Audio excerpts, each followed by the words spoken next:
I'm Tristan Stubbs from the Climate and Development Knowledge Network here in Cancun, Mexico, with Pierre Dembele of RESOU Clima Mali. Welcome, Pierre.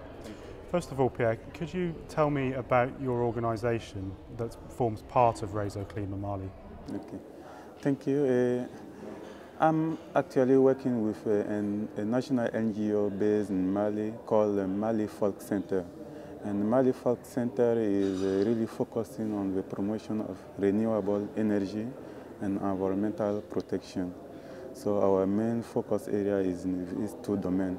But our mission is really how to promote sustainable development, mainly for rural population in Mali, where we are mainly working. So we're also working on the political arena with the government, trying to influence the development policy and to make them more sustainable and more climate resilient. So this is mainly what we have been doing. But most of our work is really based in rural area. So your organisation was founded quite some time ago now. Yes. When did you realise that renewable energy would be so important for Mali? Yeah, actually Mali, for those who don't know Mali, we are located in West Africa and we receive about 7 kilowatt hour of sunshine per day, and this is very important. So solar energy could be used to meet the energy demand for most of the need, for cooking purpose and also for lighting, and for the rural population who are in some small villages, about 500 inhabitants, so it's not economically viable to extend the grid to those villages. So renewable energy could be used in a small decentralized system to meet their demand. And so we're really using that renewable energy to try to promote income generation activity for the population. For example, we installed a lot of solar charging battery system, which enable the population to charge their battery and to get access to communication system. And also we electrify some health centers and schools. And solar and wind energy were also used to pump water underground, and which is used for gardening activity, and which is very important for women who are mostly involved in this activity. So energy is for us is a tool which enables us to help increase the resilience of the population. So renewable energy is providing people with opportunities that fossil fuels never did. Are you finding it easy to convince people of those benefits? Yeah, you see, the issue is the technology. The technology is sometimes very expensive because it is not a technology available in the country. So we need to import it. And so that's what makes it very expensive. But what the population needs is really the services. They don't actually need the equipment itself. So we are, with our partner, we are developing different approaches to provide these services to the population. So we work with private entrepreneurs who provide the services to the population. So we assist local technicians who have really some good ideas in setting up some small enterprise in the rural area just to provide the services. So this is easily done with some approach. Sure. So it's creating both opportunities for people in terms of lifestyle, but it's also creating business opportunities for people. Exactly, and that's what we have been promoting. With a good approach, we think that renewable energy, even though they are expensive, can be deployed massively in Mali. So we are promoting some kind of macro credit system to allow the people to get access to these equipment by paying some installment. Because we realize that those people, they are not actually as poor as we think. They can afford paying if the system, the payment is installed, being paid in installment. So when we take, for example, the kerosene, they spend a lot of money paying kerosene for lighting. And if you sum up all the expenditure in 1 year, that could be used to pay, for example, a solar lantern system. But they cannot afford just paying, for example, a 50 US dollar at once. They cannot afford it. So with appropriate mechanisms, you can help the rural population to get access to these equipment, and which improve greatly their life and also contribute to reduce the greenhouse gases somehow. So, and this is what we call local action and global impact. So how does RESOU Klima Mali fit into this picture? Thank you for that question. So, as I told, Malifolke Centre since its creation was really focusing on how to promote sustainable development. And with other NGO associations working in environmental protection, climate change, sustainable development issue, we decided in 2008 to set up a kind of network, what we call RESOU Klima Mali. And RESOU Klima Mali stands for the Malian Civil Society Organization on Climate Change. So we set up this network in 2008. Really, and the objective is to have a platform for knowledge exchanging, networking, and also how to build our own capacity to be able to promote sustainable development and adaptation issues with the population we are working with, and who are mostly impacted by the climate change. So the RESOU Klima Mali is organized in 5 thematic groups.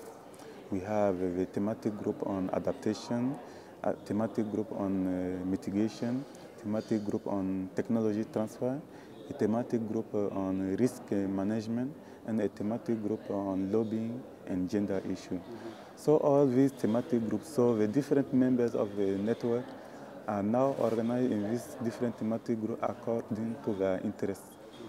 So this is how the RESOU Klima Mali came about. So actually we are implementing an adaptation program which has been funded by the Swedish Development Agency, SIDA, and which granted the RESOU Klima Mali with 3 million euro to implement about 14 adaptation projects between 2009 and 2012. So these activities really mean to diversify the income source of the population to improve their livelihood, and also how we can use the water resources in a sustainable and efficient manner to promote some income-generating activity like the gardening activity women have been doing, and also to promote sustainable agriculture practices and techniques like composting and so on. So, and also we use again the energy to transform the local product. Like we have a lot of local products which are sold out as a raw material, but if we could transform them using the energy, it adds value into them. It provides additional income for the population, and which makes them more resilient into climate change. So the RESOU Klima Mali, with its members, are implementing activities in this different domains that I have just cited above. So we hope that this will be a very successful program. We started the program in late 2009, and we hope by 2012 it will provide us a lot of lessons learned that we can disseminate and share with other people in Mali and also elsewhere in the sub-region of West Africa. So that brings us onto the other network that you're involved in, which is a West African-wide network. Could you tell us a bit about that network? Yeah, the same experience we have in Mali with the RESOU Klima Mali. So, and there was also national network in different countries in the sub-region of West Africa. So this network decided to come together in a platform that regroup the national network. So it's a platform for knowledge sharing and experience. So this network has been established just in 2009 during COP15. So it sounds like you've had a lot of successes with RESOU Klima Mali. What have been the challenges about setting up a network in Mali and across West Africa? Yeah, the challenge is as networking demand a lot of resources, and networking is also about having some activities, because without activities, the networking will be very difficult. So, and these are the challenges we have been facing. So, how to mobilize funding and to implement activities that benefit the population we are working with, and from which now we can generate some lessons learned to try to influence our different government so that they can take this successful experience and implement a wider development program and adaptation program in the country. So the challenges has been really how to mobilize the funding. So that was not easy. And also, yeah, at the wider regional level, how we can bring together different organizations working in different thematic areas, and that has been also a challenge. Yeah. So one of the successes you mentioned is convincing people of the benefits of renewable energy. Do you think this will be difficult to translate to other countries in the region and in Africa as a whole? No, not it. It all depends on the approach that you are using, because if you take the whole region of West Africa is really endowed in renewable energy, but it depends on the approach and the mechanism you use to support the deployment of this renewable energy. And if I say that the mechanism depends on how you can really help the population, facilitate access of the population to this technology, and this demand also some funding. And the funding is not always there to try to promote this renewable energy in the pilot phase, because we believe that the enterprise and renewable energy can be promoted in the different regions on a commercial basis, but it needs in the first time a kind of approach to facilitate the penetration of the market. So we're here in Cancun where people are talking about the future. What do you hope to see in the next 20 years in Mali and West Africa in terms of climate compatible development? I hope what I have always been discussing when I'm in with the government and the different institutions, I think climate change is a challenge. Is a challenge, and it's a demand from us to have a new vision for the development. And that's what I always say. We should not see this as we are victims. It's true that we are not actually emitting a lot of greenhouse gases, but also offer us an opportunity to develop in a cleaner way.